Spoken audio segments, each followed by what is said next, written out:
Estamos de regreso en Arica Informa junto a la ministra del Medio Ambiente, Maysa Rojas. ¿Cómo está? Bienvenida.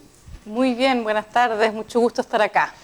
Ministra, hablemos de lo que pasa con el cambio climático, ¿no? Hoy día, ¿cierto? Vemos desastres en todas partes del mundo, sequías, el norte no está ajeno a eso. Hoy día, en lugares donde nunca llovía, hoy día llueve, hay desbordes de ríos, todo.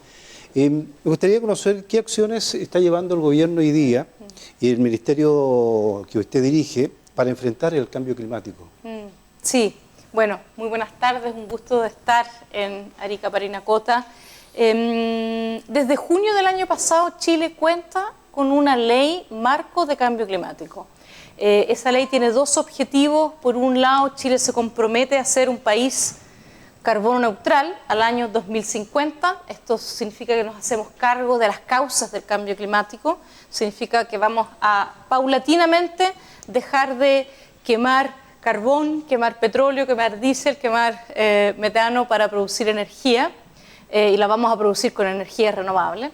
Y el segundo objetivo se hace cargo de las consecuencias del cambio climático, que es la parte que me estabas comentando, que es transformar a Chile en un país resiliente ante los impactos del cambio climático, ¿ya? Así que esa es una ley que ya es vigente, que la firmaron 17 ministerios y por lo tanto no es solamente tarea del Ministerio de Medio Ambiente, sino que de prácticamente el Estado completo. Ahora, en concreto para las regiones, obliga a todas las regiones del país, incluido Arica y Parinacota, ustedes ya comenzaron a elaborar un plan de acción regional de cambio climático. En ese plan lo que se hace, por un lado, hacer el diagnóstico de cuáles son los impactos, porque obviamente que los impactos de Arica y Parinacota son muy distintos, claro, a los del Biobío o a las de Magallanes, y a partir de ahí también ver qué se hace en mitigación, es decir, las causas del cambio climático, y en adaptación, es decir, las consecuencias del cambio climático. Ese plan tiene que estar listo en 2 años más. Ustedes ya comenzaron, va a estar en elaboración, y después también le obliga a todas las comunas, es decir, a las 4 comunas parte de esta región, también a tener un plan de acción. Llama la atención, ministra, por ejemplo, hoy estamos viendo lo que está pasando en el sur, ¿no? Con todos estos incendios, estas quemas que se han desarrollado, que por ejemplo CONAF autorice a hacer, y mucha crítica ha tenido, autoriza a hacer, por ejemplo, quemas, digamos, controladas, para la agricultura, sí. Como un contrasentido, ¿cierto? Cuando uno dice, no hay que hacer fuego, cuidado con el fuego, ¿cierto? Pero sí llega el momento, por ejemplo, ya en invierno, que empiezan, ¿cierto?, a tener estas quemas controladas, como usted dice. Bueno, es que eso es lo que pasa con el cambio climático. Las cosas que estábamos acostumbradas a hacerlas, porque nos parecían que eran seguras, y quizás hace 30 años eran seguras, ya no lo son. Porque lo que está cambiando es el clima y ciertos patrones. Una de las consecuencias del cambio climático es que los eventos extremos, por ejemplo, lluvias torrenciales e inundaciones, ejemplo, sequía como la que vivió una buena parte de la centro-sur del país, aumento de temperatura, todos esos eventos extremos se vuelven más intensos, más frecuentes y con mayor duración. Y por lo tanto esto significa que la manera que estábamos acostumbrados a hacer las cosas las vamos a tener que cambiar. Vamos a tener que prohibir o dejar de hacer quemas controladas, por ejemplo, para la agricultura o incluso para el manejo de otro tipo de actividades productivas. Efectivamente, eso es lo que significa parte del cambio climático. Eso significa adaptarnos a estas nuevas condiciones. En enero de este año comenzó la aplicación de la Ley de Responsabilidad Extendida del productor. Del productor. O Ley REP. Claro, que tiene que ver un poco específicamente con el tema de los neumáticos, ¿cierto? Cuéntanos un poquito de qué se trata esta ley. Sí, bueno, la ley REP es, como dice su nombre, se hace cargo de otros de los problemas graves que estamos viviendo. No solamente tenemos una crisis de cambio climático, sino también una de pérdida de biodiversidad. La naturaleza está en una situación bien crítica también, y también tenemos una crisis de contaminación. Y lo que hace esta ley REP es que regula una cantidad de productos que están en la ley y que vamos a ir aumentando, y comienza con los neumáticos y obliga al productor a hacerse cargo de reciclarlo y valorizarlo. Efectivamente, en enero comenzamos con neumáticos y en septiembre de este año comenzamos con envases y embalaje.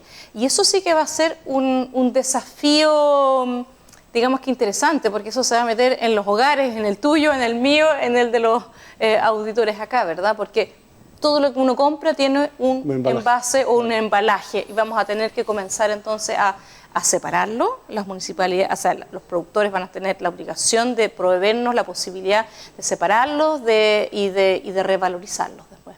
¿Qué pasa con por ejemplo, con la contaminación de los productos electrónicos? Que hay algunas empresas ya que, por ejemplo, marcas importantes, que uno compra un equipo electrónico, por ejemplo, un televisor, y cuando uno va a cambiar el televisor lo puede llevar, ¿cierto? Para que puedan ellos mismos reciclarlo. Ese es uno de los productos que también va a estar regulado por la ley REP. Ese todavía no comienza, estamos todavía en la elaboración del reglamento para cómo eso va a funcionar. Productos electros y electrónicos, baterías vienen también, aceites y lubricantes, pilas, así que vienen, comenzamos con neumáticos, envases y embalajes y van a continuar en los próximos años esos primeros 6 que estaban en la ley y vamos a incluir nuevos también. Hoy día en el tema del medio ambiente también se habla de la electromovilidad. Estamos ya entrando, ¿cierto?, a un tema de tener vehículos, por ejemplo, electrónicos, ¿cierto?, eléctricos. Pero aquí en el norte, me imagino que usted sabe que aquí llegan muchos vehículos, ¿cierto?, de otras partes del mundo, de segunda mano, ¿cierto? ¿Qué va a pasar con eso? Porque van a comenzar a llegar mucho más todavía con toda esta...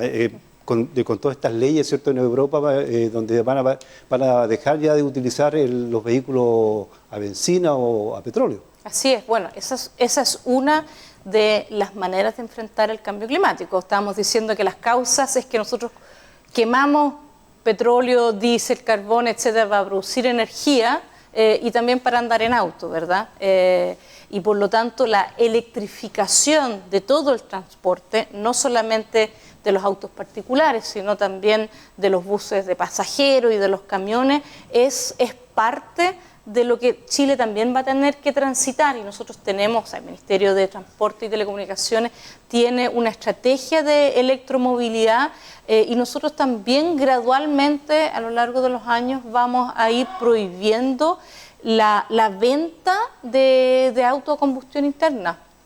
Así es que, al igual que Europa, nosotros estamos en esa misma vía. Eso es parte de nuestra ley marco de cambio climático. Así que eso es una transformación que se viene.